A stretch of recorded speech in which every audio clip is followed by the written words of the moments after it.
So coming from Reuters, Five Eyes Security Alliance warns of Chinese espionage threat. Oh my golly, what has the China man pulled out of their arsenal today? It's worse than you would think. It's worse than hypersonic missiles. It's worse than quantum AI. They have pulled out of their arsenal monster.com. Do any of you know what monster.com is? Or what monster.com, I suppose, was?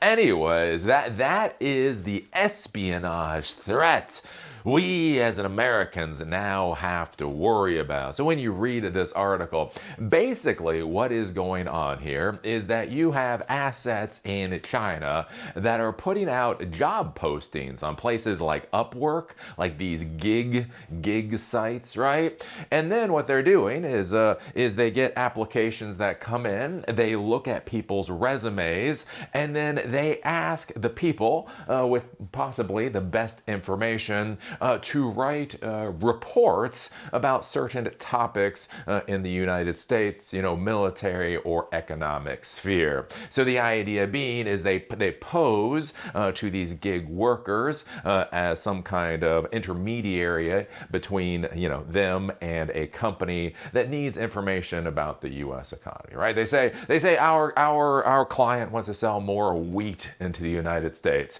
or our client wants to sell more rubber into the United States. Please write us a report. And one of the interesting things is that information that people know may not necessarily have been classified. So they may not have even worked in the military. They may not have even worked in the government. They simply understand specific information about how the United States works. And so basically what China is doing is they're gathering all of this information from subject matter experts in the United States. They're collating it in China to create a better idea of what's going on in America. And this is just an interesting thing, right? This is we have macro forces connecting and politics forces connecting and war and all kinds of stuff are coming together just to kind of create this little bit of idiocy. The other thing that I think is interesting about this too is what I've been talking about for a long time is the consumerization of warfare, right? I've talked about this within Ukraine, the Ukrainian military using Starlink terminals, a civilian internet service system in order to be able to fly their drones and in order to be able to do military tasks and that type of thing, right? We've seen this a lot with the U.S. military. More and more things have been handed over into this kind of consumer world. And one of the reasons that's important is because civilians, especially if they've always been civilians, they don't really think about the concept of need to know. So one of the big things in the military world when you're dealing with things like security, all right, operational security and that type of thing, is the whole concept of need to know, right? So civilians think, when you're dealing with secrets and all that kind of thing, that all that matters is your security clearance, right? Secret, top secret, all the levels above top secret. So they think that if you have a particular security clearance, then you get to see all the information that has that security clearance identifier. And the important thing to understand is no, the preeminent thing, the real guiding light is something called need to know, right? Even if you have the right security clearance, even if you have a far superior security clearance, if you walk into a facility and you start asking questions, the big question those people are going to have is, what is your need to know? Why are you asking these questions? And hopefully, if everything works properly, right, that's when everything just gets shut down. Look, you don't have a need to know. I don't care what your security clearance is. I don't care what your rank is. You have no need to know this information. Ergo, I ain't gonna tell you, right?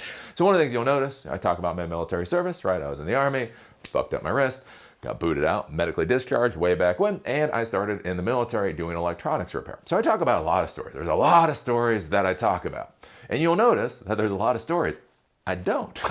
I just don't talk about them. Honestly, holy crap. It's been almost 30 years.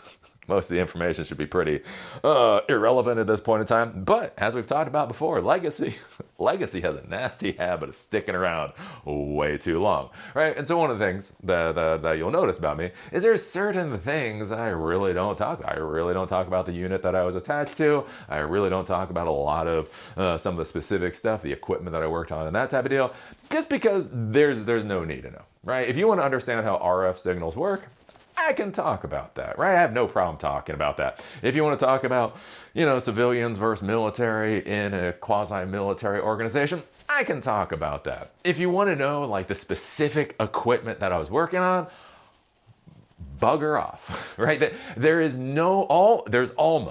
almost no point in time when it would ever be appropriate for me to actually talk about the specific equipment that I was working on, simply because it doesn't matter, right? One, it was military equipment, so unless you're in the military, wouldn't mean anything to you. Two, it's 30 years old, so unless you're pulling out some real legacy gear, also wouldn't mean anything to you. So there's just no reason to talk about it, right? So that's one of the things you'll know. Right, there's certain things that are off the table, right? Because I come from a background where things like operational security still had meaning, right? But one of the interesting things to think about in this modern world, with the civilianization of military resources, how many civilians work on incredibly technical, incredibly valuable equipment from a national security standpoint. And they're just not thinking about the concept of need to know. They're not even thinking about the concept of national security consequences. They're not thinking about any of that stuff. They just happen to work on this pretty cool equipment. Hey, look. This company is going to pay me $500 for me to write a 10-page report on this piece of equipment that I worked on every single. That's pretty good, right? I could probably write that, half asleep and horribly hungover. 10 pages I can rip out and I make $500, right? Don't even think about it. And so consider this, right? China or any of our adversaries going to these gig work sites and literally just trying to suss out information. One of the big things with intelligence operations is collating data.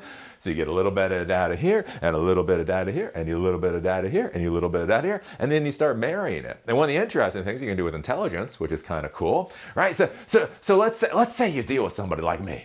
It's like, I don't think you have a need to know this information, right? Well, think about this. If you're correlating data from all these different places, you can say, well, the thing is, we've already been talking with our the contractors, the people that we've hired, and we know this information, and we know this information, and we know this information.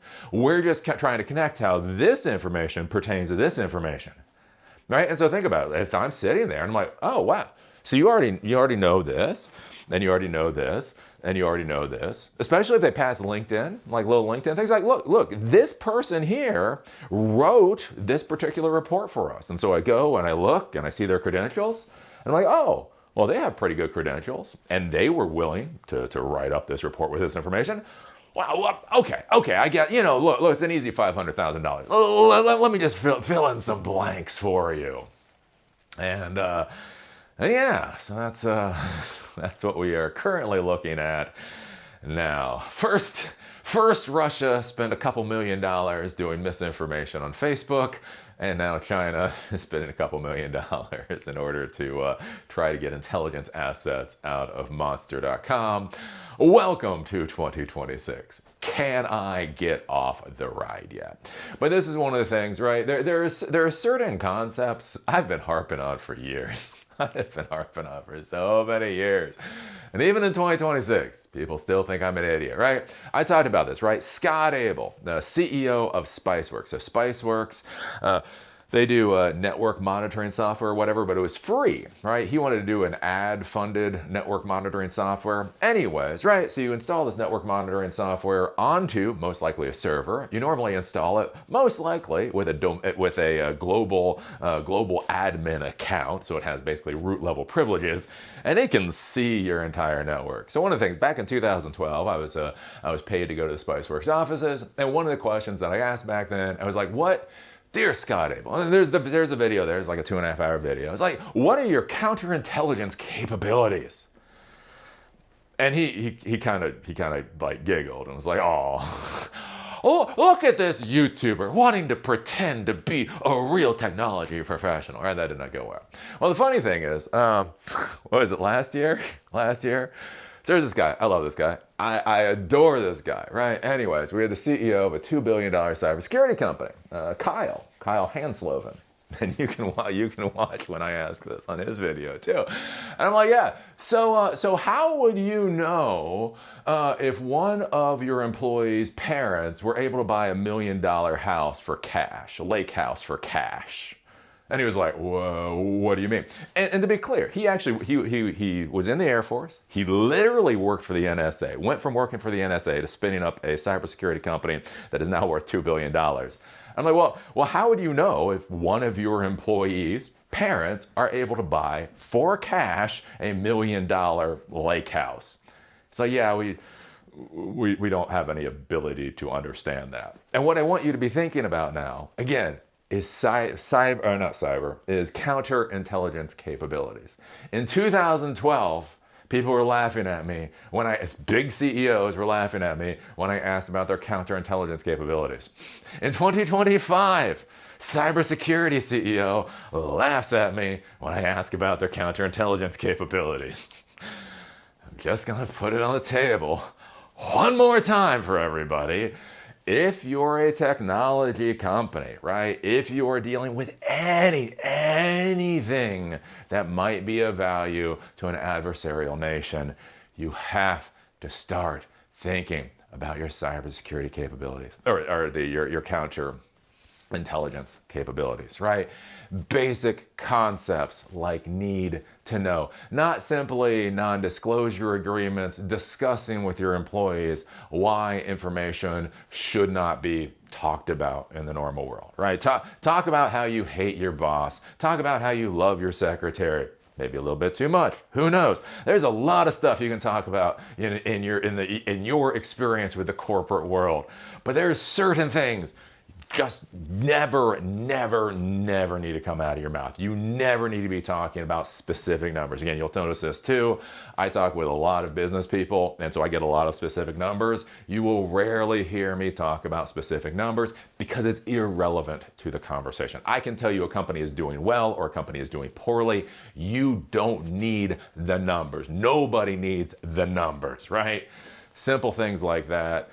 Things to be considering, pushing onto your employees. Again, discussing those type of things with the employees because this is only going to get worse and worse and worse and worse, especially with the U.S. military. The U.S. military, ever since the Iraq War, has been on a massive push for contractors. Again, we heard that a lot during the Iraq War. That's kind of backed off because we're not in a major war. We're not actually in a war right now. We're in a military operation or whatever. Anyways, right? But the U.S. military, like really pushing this idea of outsourcing basically everything, which means we're going to get more and more civilians, which are going to get access to more and more valuable data, which means that might turn into a leak. The other thing to be thinking about too is remember, if you hand over certain information to an adversarial nation, that is against the law. It's one thing to sell out your country in order to get a really nice lake house. You know what I'm saying? Like somebody's driving a Maserati, they got a beautiful lake house, they go every weekend to Las Vegas, and the government comes in and arrests them for traitorous offenses or whatever else. It sucks for them, but hey, you get it. They had a nice lake house, and they had a Maserati, and they were vacationing in Las Vegas every weekend. They got something out of their traitorous actions. One of the big concerns about this, and this is one of the things that came up in a few of the articles, is these poor bastards are making $500. Can you imagine going to prison for 10 years just because you wanted to take your girlfriend out on a nice date? A nice date. Oh, Lordy. So anyways, there you go. Some things to ponder. Hey, have I talked about counterintelligence before? Have you ever heard the words out of my mouth? Counterintelligence. Have you heard me say that? Operational security. Everybody knows about physical security. Physical security, people won't shut up about. You don't know about operational security, right? That's a concept. You get the point of. Oh, love of God. Love of God. So anyways, what do you think about this? What do you think about Chinaman pulling out the most dastardly of all weapons? Monster.com. Are you old enough to even know what the fuck Monster.com is? Indeed. For the kids out there, it's like Indeed. I don't know. It's been a long time since I've had to get a job. Indeed's the only one I know. What do you think about this?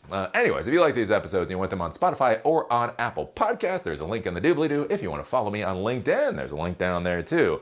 And with that, need to know, need to know, need to know. If they don't need to know, tell them to bugger the fuck off. Your parasocial daddy is trying to teach you a lesson here. Need to know. See y'all later.